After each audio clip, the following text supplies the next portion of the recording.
Hey guys, we're going to be taking apart an HP Officejet 4500 printer. This is the wireless model. There's also another one that's not wireless and also the one that doesn't have the feeder. They're all called G510N. The model number is right here. I'm sorry, G510. So it's going to be either G510A, G, or N. So we're just going to start by removing the top here. That removes pretty easily. If you just want to remove the whole thing altogether, you're just going to open it and push it to the right and just pull it back like I just did right now, and everything just comes off. There's no cords or anything like that on this portion. So in order to remove this part, you can just push it over here and remove it. For most of the dismantling, we're going to use torque screw T10 size screwdriver tip.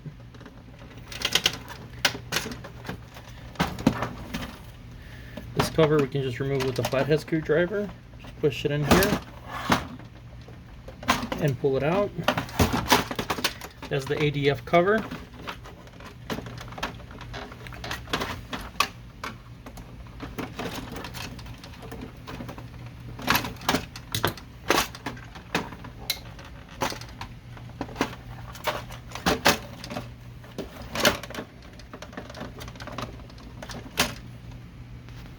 That one was a little bit tough, but same here. You just put the flathead screwdriver in here and that pulls out.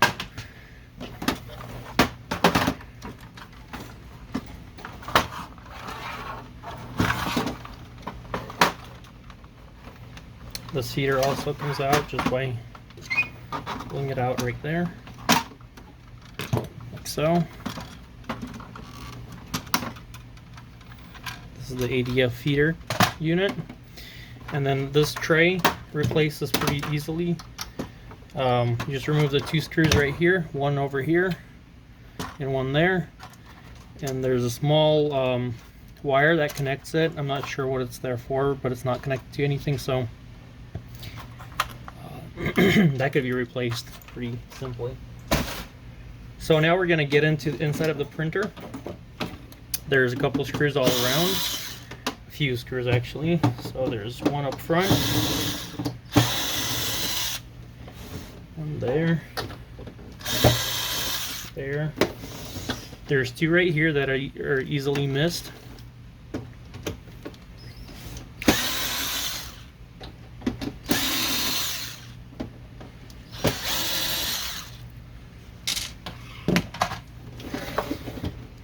one here.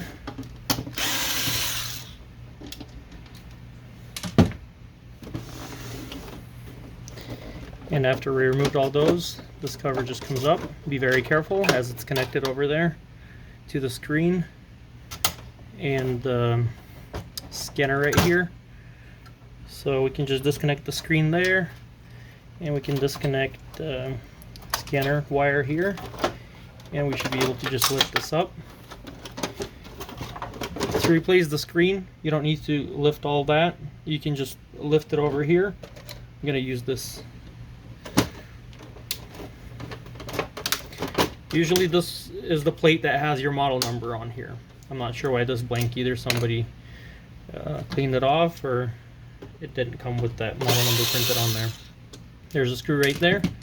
We just removed that, and the scanner, the control panel just comes off. I'm sorry if I set a different part number. It's a control panel for the printer. Since we already removed all the screws here, the scanner is now easy access. There's clamps right here that just need to be removed or lifted to the side. Our this cover glass comes up, and you can replace the scanner from here. So this is where it's at. You can be very careful with it. You can either disconnect it there, or just feed the wire through.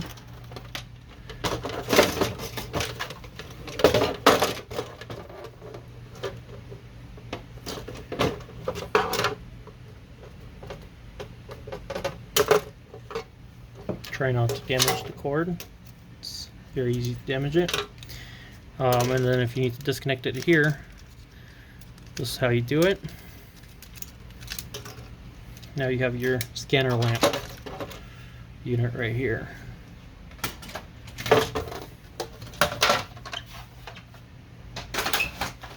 So this is the inside of the printer. There's a timing strip, there's the carriage unit, there's a logic board, there's a wireless card right there. So we already got an easy access to it. If you need to replace either of those parts, you just lift that portion. You don't even have to take the top off of the printer with the feeder. You can just remove the screws here, all around, up front, and that part just comes off. So in order to replace the formatter board or the logic board, just disconnect everything carefully.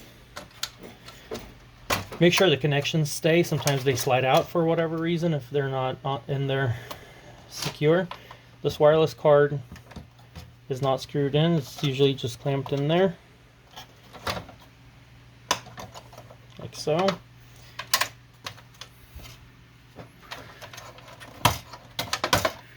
Comes out. Disconnect all these wiring here. And I think we got most of it out. There's a few screws that hold it.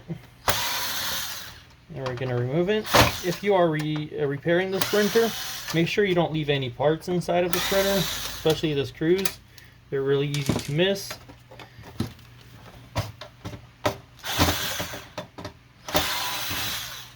And